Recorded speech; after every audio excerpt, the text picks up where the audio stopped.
Hey everyone, Caleb with Antique Book Collective, and today I'm answering the question, should I have an everything store or a niche store on eBay? So I've referenced this sort of thing in other videos before, so you guys can always hop onto my channel and check out all the other videos that I have. I highly recommend that because I do go over every little aspect of business for eBay, and I try to go over a lot more than that as well. So be sure to check that out if you guys are trying to do this business. But guys, end of the day, there are totally different kinds of stores that you can do on eBay, as I'm sure you know. Wow. Mind-blowing. But guys, an everything store or a niche store? First off, I want to address what those are. I know it sounds sort of self-explanatory for those of you that know it, but there's lots of people that don't, so I'm getting into that. So guys, an everything store means, as the name suggests, it means you sell everything. It means if you find something at Walmart, at Goodwill, anywhere that you shop, basically, you see something that's a good deal, you can buy that thing up and then you can try to sell it on eBay. It means you can go to an estate sale, buy that thing up, sell it. It means no matter where you go, you buy these things and you sell these things if you think that you can make some good money on it. Or I'm sure there's someone out there that buys things at a loss just because they like the thing, because people are weird sometimes. Some people like getting into business to lose money. I don't know. But some people like selling everything under the sun. But there is a risk of, when you sell everything under the sun, that you will eventually sell something you don't know anything about. Is that the end of the day? Sorry, end of the world? No, anything far from that. It happens. I mean, I've been doing antique books my entire professional life, basically, and I still find antique books I don't know everything about. So it's like, well, what's the difference between selling something I don't know about here as opposed to anything else? Well, that's sort of where the niche store comes into play. And there's other things as well, but right now I'm just talking expertise. For me, with a niche store, I know a lot more about antique books than I do about selling something like, let's just say, chairs. I don't know if you guys can see the chair I'm in, but if I'm trying to sell some chairs on eBay, I'm not going to be an expert at that. I know there's not a whole lot going on with chairs, but there are, if you guys are following with me, there are different kinds of chairs, there's different styles, there's padded, there's not padded, all these sorts of things, and then there's different chair makers. Some are famous, some are not, some are worth more. And for me, if I was selling chairs on eBay and I was doing an everything store, I might not know these things. I might go and sell a designer chair that's worth $5,000 for just $50 because it's like, well, I don't know what this one's worth. I'm just going to throw it up for 50. Let's see if it sells. Oh, wow, it sold in 3 seconds. Huh. You miss out on a lot of potential money on a lot of these things if you're running an everything store. Now, that isn't saying that everyone that runs an everything store is missing out all the time. There are a lot of people who have become basically masters of the everything store. There are people who have learned enough about enough things that they can definitely get along. But for me, I don't really have an interest in that. I don't have the storage space for something like that. For me, I love books because the books, first off, I like books in general, but the books also, I could store 300 listings on one shelf, as opposed to if I had an everything store, I'd most likely have to take up a lot more shelf space if I'm selling everything, because I'd have like a kid bike and I'd have this and this and this. It's like, wow, I just filled up 3 garages. So that is a risk of an everything store. Of course, you can sort of niche down your everything store to everything that's like this big and smaller. That could be a cool everything store sort of thing, but there are a lot of things that you can mix and match for your everything store to be whatever you want it to be. You can be a most everything store, an almost everything store, or you could be an everything kids toy store, anything like that. Like, there are a lot of things that you guys can do, a lot of niches that you can get into. For me, because I've focused on antique books, I've learned a lot more about that, and people who follow my store know that they are most likely going to see more antique books, or at least books in general, or such media items. And occasionally I do sell a few odd things. I am occasionally an everything store, but by and large I do stick to just books as best I can, and because of that, my followers on my store know that that is what they can expect from me. And as such, that's something that you guys can focus on as well. You can think, okay, what would someone want to follow on eBay?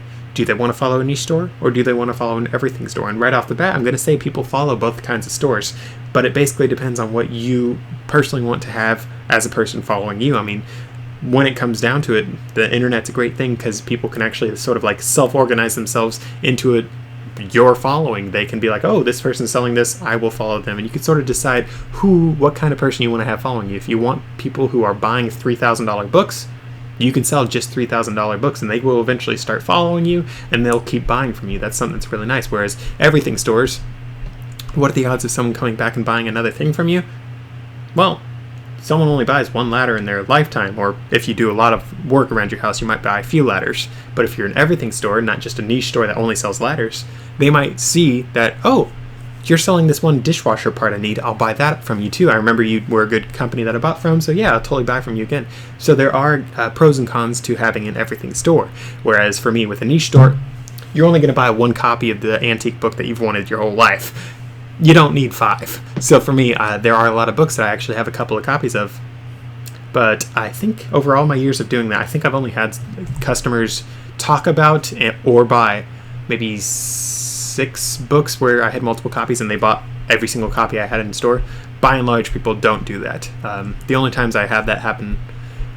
Actually, I think I've had it happen more than 6 times. So, sorry, guys. I guess I fibbed. I've had it happen more just when I'm doing like Bible study sets of books. So it's like I have like 50 copies of the same exact book that people go through for Bible studies. I do have those every now and then, and people, when they do that, they do occasionally buy like 30. So using them as the exception, not the rule. I have it happen about 6 times. So, and that's 5 years of business. So it doesn't happen very often that I have people buy a bunch of the same thing, but I do have customers return and buy other such books. For me, I find that mass market media books are, mass market paperback books are ones that I sell more often than not to repeat customers. People will buy it once from me and then see that I do a good value. They see I throw in a couple extra books every now and then they go and buy from me like 3 more times until I'm completely out of those mass markets, and I feel a little bit bad for them. But with that said, there are a lot of different things that you guys can do in your everything or niche store. There are customers that are going to follow you. There are all these sorts of things. With that said, though, back to what I was originally going over with the expertise that you have. Remember how I said I might sell a designer chair for $50?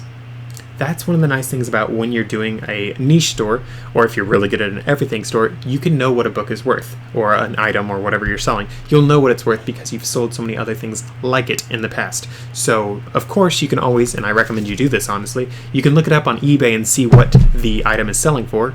Most of the time you'll find a comp, and if you can't, there are other methods that you can do. I have another video on that, so be sure to check out that video if you guys want to find out what to do if you can't find a certain thing, because there are other methods that you can do to try to find some things. It's not guaranteed, and if you guys can't find it, then odds are I can't, so I can't necessarily help you. Sorry, but there are different things that you guys can do if you have been selling in your niche long enough. For me, I come across quite a few books that have no listings anywhere ever, and it's like, okay, looking at this book, it's about this year, it's this certain genre, it's from this publisher in this country. I'm going to say it's worth $40. And usually the ones that I can't find any comps on, generally I end up charging a lot less for those than what I would if I could find comps. The ones that I can find comps for that are rare usually are going for like $200 plus. But these ones that I can't, it's like, I try to lowball it because it's like, okay, the odds of someone looking this up is low as it is. So let's say something conservative as I can, to just make sure that it sells. That's something that I do fiddle with. It's something that I do think about, and it has worked out for me pretty well. So it is something that you guys will get a taste for as you are in this business long enough. Or if you're running an everything store, you can find something you can't find comps of, and you can be like, well, I paid $5 for it, let's just ask for 20. I know it's worth at least 20, you know? You can sort of have those sort of feels, and you can have sort of like a money rule of, I want this much multiple, let's just go for this.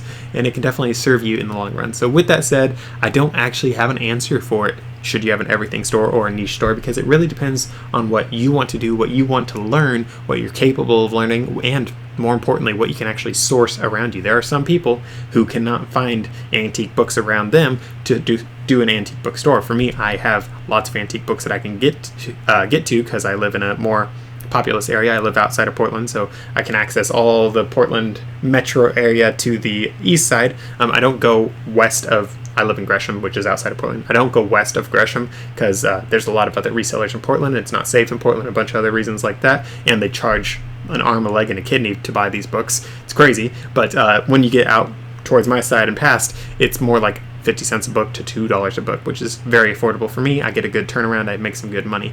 Of course, I do a few little escapades into the Portland area, not too far, but into it a little bit, into areas that I actually know and trust, but by and large, I avoid that. But with that said, that's something that you guys can definitely do if you are doing this business. If you can't find antique books by you, you might want to maybe travel a couple miles or go somewhere you might not be totally used to, that sort of thing. For me, I personally drive hundreds of miles sometimes to get some antique books or other such books because it's just something I've done long enough. It's something I know that I can make money off of.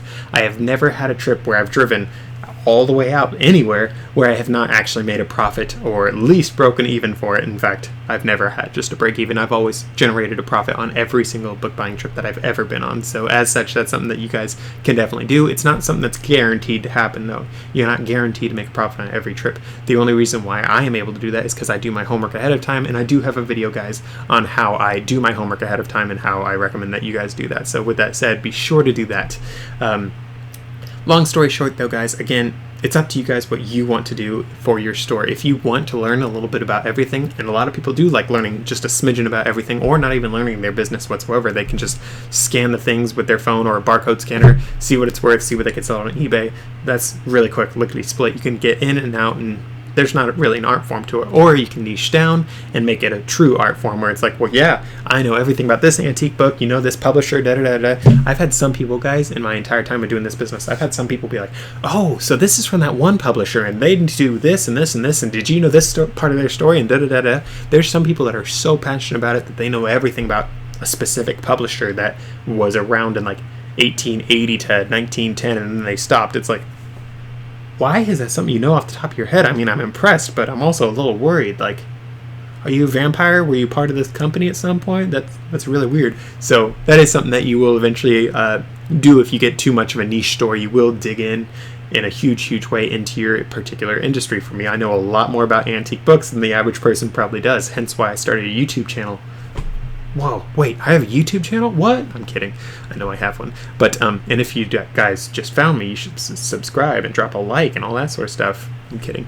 You guys can do whatever you want. But with that said, though, I've learned a lot about this through the years. If I had an everything store, I would not be able to know these things in the depth that I currently know. I would not be starting a YouTube channel on antique books if I had an everything store and sold everything, including antique books. It's because I sell almost exclusively antique books that I'm able to focus on that. So with that said and done though, guys, I hope this video was helpful. I hope it was a little bit fun and got you guys thinking a little bit as well, because an everything store, there are definite fun things to do with an everything store. However, I find a lot more enjoyment for myself doing a niche store. So at the end of the day, I would personally, if I have to say a recommendation, I would say you should test out both.